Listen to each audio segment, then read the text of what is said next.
All right, cold open here as we talk World Cup. Galen, Clavio, Matt Blaszka, the football weather crew, talking about a different kind of football. As we are recording this 11:41 on Thursday, the 18th. So we are officially done with the first round of group stage games. We're getting ready for round 2 of the group stage games today. Matt, we came into this tournament maybe not that excited about the World Cup as an experience because there was so much negative press around all these different things, and yet that might have been the greatest opening group stage that I can ever remember in a World Cup. I don't think there was a single clunker of a game.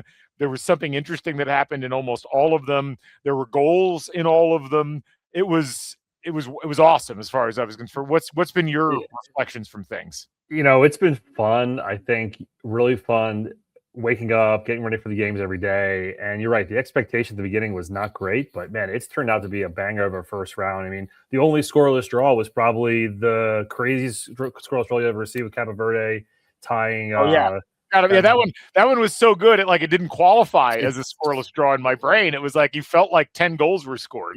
You kept going. You kept thinking they're going to score. And they just couldn't. And so hats off to Cape Verde. That was incredible. I know we were texting. I think you missed this one because you were driving. The New Zealand game that sticks out to me. That game was it's like neither team was just wanted to play defense. They just kept going back and forth down the field. Yeah. I mean, it's just been awesome.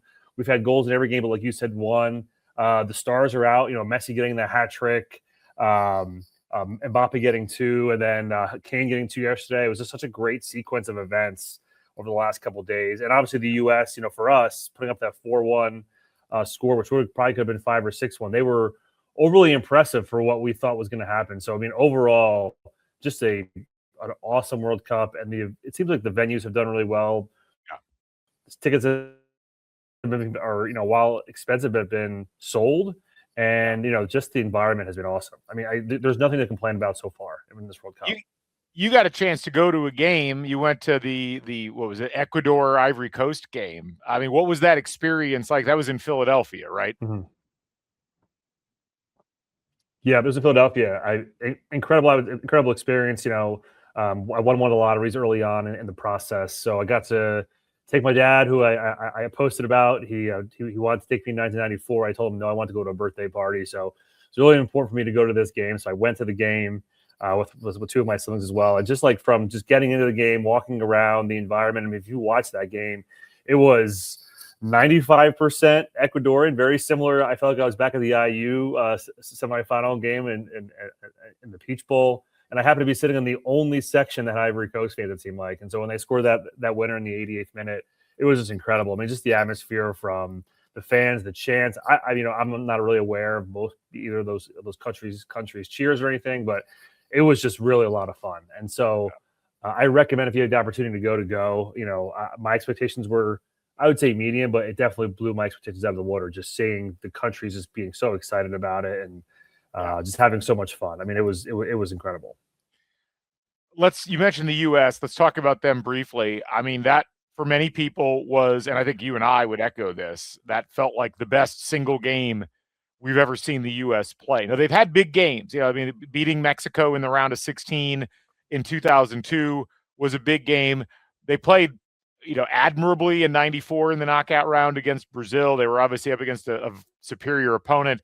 And there have been a couple of other moments in past World Cups where you felt like some pride, USA Algeria in 2010. But this was the first time you felt like, wow, this is the U.S. against a bona fide opponent where they just looked dominant. And even taking the goal that they allowed, and into the equation, the offense was exciting.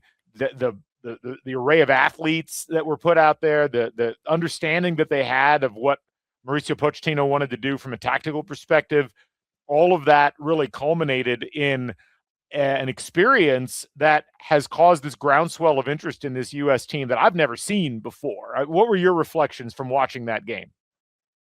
I think I maybe text you this, but seeing them just attack those lanes that were there on the left, I think it was the left side, the entire first half, where like they kept putting the ball from the left side. Like they knew what they wanted to do against that 4-4-2.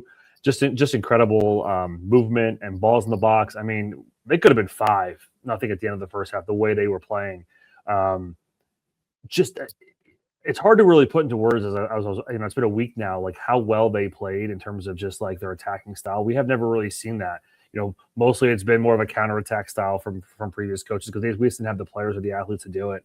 And now that we do, with the game tomorrow against Australia, who had a pretty big upset last week against Turkey, I feel pretty confident. Something I didn't feel. I think I was going to feel that this team can potentially win the group and maybe get us to a round of 16 game or maybe a round of 8. Who knows? But I think you're right. You definitely feel the groundswell of support for this team that didn't exist 7 days ago, and I think that's really great for this team because they didn't really know what's going to happen next with this World Cup. Right. Well, obviously, huge game coming up next, and Australia looked a lot better than I thought they would against Turkey. What's going to be interesting is how does a younger team playing a new system handle playing an Australian squad that looked pretty good playing against Turkey in their first game. They end up winning, which was a surprise to a lot of people. They felt a bit slighted, Australia has, because people kind of wrote them off in this group. And even in the United States, there was apparently a couple of situations where some pundits looked at the Australia game as the layup of the group, and they've taken offense to that. We see this in sports all the time. You play a great game, and then you got to come out and play the next game. And the U.S. team has had a week of everybody patting them on the back, telling them how great they were in that game. So a challenge for the U.S. and something where they're going to have to be, I think, probably more stout defensively and also understand that Australia is going to watch that film and they are going to try to take out that overload on the left side that you talked about and force the U.S. to do something different. It's going to be really interesting to see how the team reacts to the emotional and mental realities of the second group game, which is going to be a really important game because if they win that game, I think at that point they're more or less guaranteed to get through and they're really in good shape to win the group at that point. Yeah, good points. And I think you're right here. This game is a little harder, right? Because now there's actual tape on what they were trying to do from a week ago.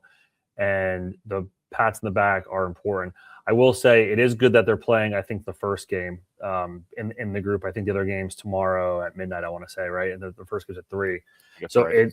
And they're playing an Australian team that also won, although surprising. It puts both teams in a spot where they win, and they are in a really, really good spot. So where I think we talked about it offline, they either would play June 29th or 30th, and then, or sorry, July 1 or July 3. Yeah, which gives you more time to rest. And I think it's really July 1 or July 3, right? Yeah. Yeah. And so, you're right. They do need to tighten up a little bit defensively, as we saw in that second half. Not that they were playing poorly. It's just you have all that adrenaline after the first half, and it got a little static in that last, that second third of the second half. It's really important they get up to a good start again here against Australia. Yeah. One of the cool things about World Cups that get played outside of Europe or South America historically is that a lot of teams play better than you would expect from other continents. In 2002, when the World Cup was in Korea and Japan, obviously you saw two teams that nobody expected get to the semifinal in South Korea and Turkey. And then, we've seen Costa Rica get to a quarterfinal. We've seen Colombia get to a quarterfinal. Granted, Colombia is a South American team, but that was like a breakthrough for them in 2014. This is another one of those tournaments where you feel like, even though, yes, the stars have come out to play with France and with Brazil, with Argentina, with England, it does feel like there's a larger group of teams that might have a shot to make some real noise in this tournament. It really does look like it's shaping up to be an incredibly fun knockout stage.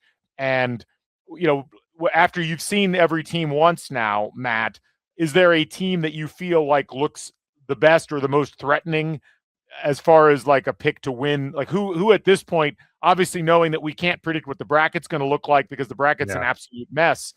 If you had to tab two teams right now that you've seen in this tournament that you think might make it to the final, who would you pick? I really like the way France attacked Senegal. I know they won 3-1 and they got a late one, but they just look so impressive attacking the entire game. Really, not the whole game. Really, it's hard in the final third of that game that I think they're going to wear opponents down in the late stages because they just keep going and they keep going, and they just look really good. I just really like the way they looked. The other one would be Argentina. I mean, I know they're defending champs, and it's probably an easy out, but they just looked really good defensively once they got organized. Obviously, Messi was great. Really fun to watch, I guess, Messi do that. But that team looks like they're ready to defend. Like we've seen teams struggle to defend, or defend their title where, we go back to 2002 and France lost to Senegal and didn't make it out of the group stage. So not that it's got to happen. It won't happen to France here or won't happen to Argentina here. But I really do like where they're going. And I know I'm picking all these. I know I'm picking some of the favorites, but I liked how England looked yesterday too, to come out, play a really good Croatia team. Back and forth battle, but they just looked really good once they got going. To score 4 goals against Croatia was really good. It was really good, and to get a dominant second half, really. I know they won the second half 2-0. I really like the way they looked defensively after they got to figure it out in the second half. How about you?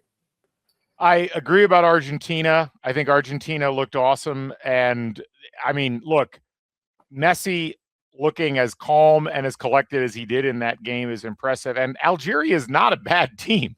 Like I said, that Algeria team has multiple players playing in the highest leagues in Europe.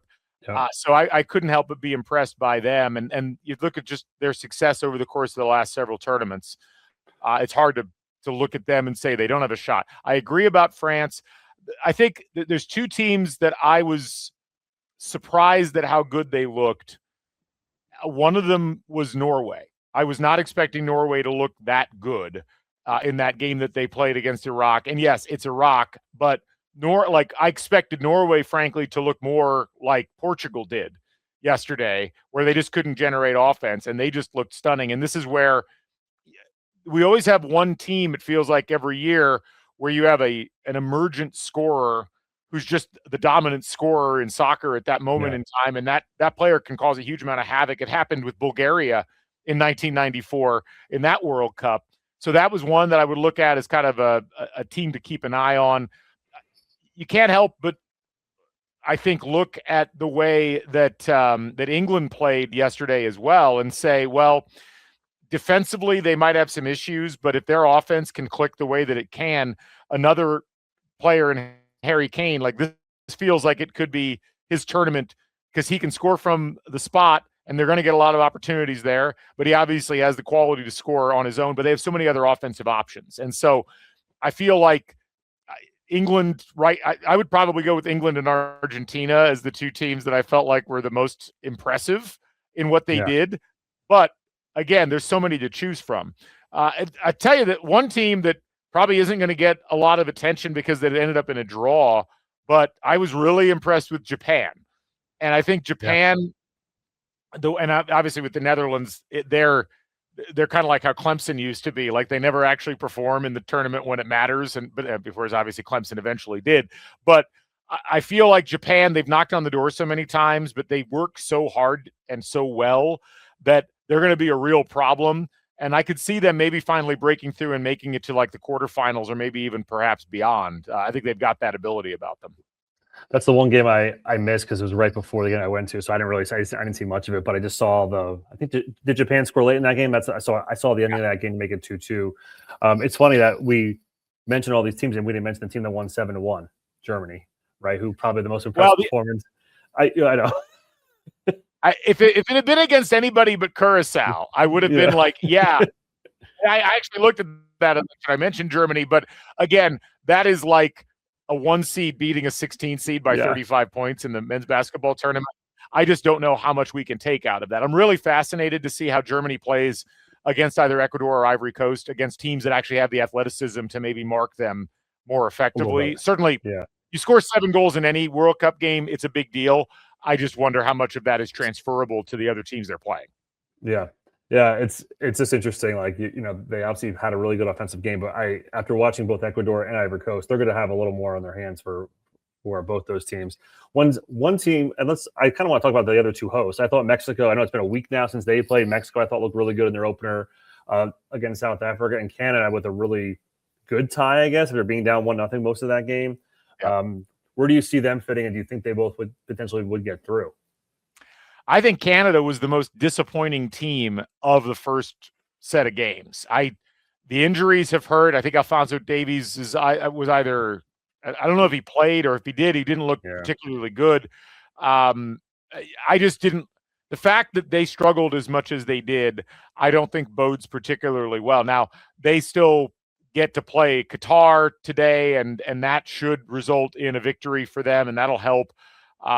And that'll put them at 4 points, and they'll probably get through. But I have my questions about them after watching them against a Bosnia team that probably shouldn't have been able to play as well as they did against Canada. Mexico, I agree. I thought Mexico looked really good in their game. And yet, again, I don't know how much we can take out of the fact that they beat Qatar in the opening game. How do they look against South Korea? We'll find out tonight. But look, Mexico's got a great path. They get to stay in Mexico here, I think, all the way through to the quarterfinals. And there's going to be a lot of a boost that they get out of their crowd. They look like they're playing with some freedom. That'll be good.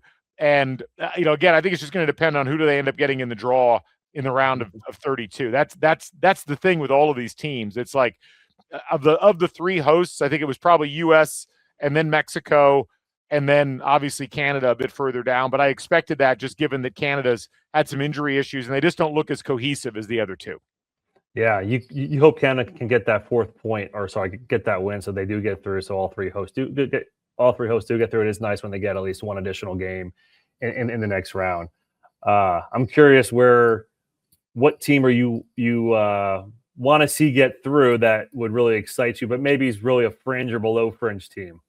Mine's Scotland at this point. Just the band that they had in Boston, just going crazy the entire time. I really want to see Scotland get through and have a really good chance to win that round of 32 game.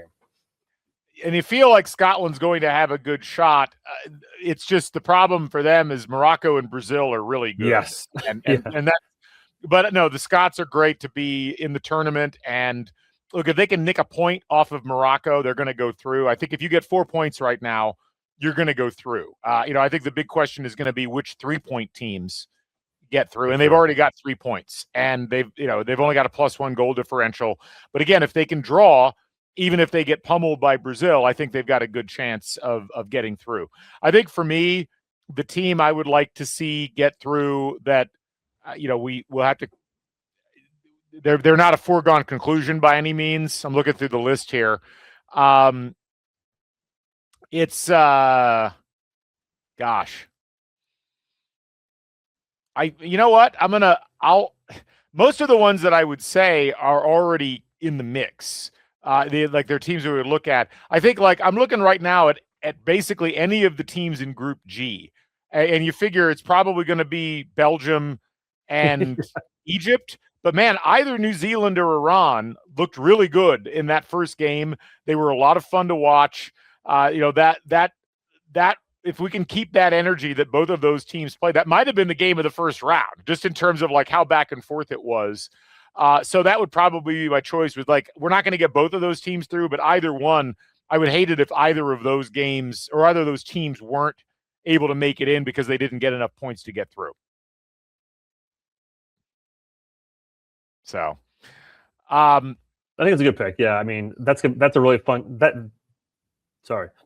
a really fun group, I think, too, because you really have no idea how that's going to shape out since they all tied.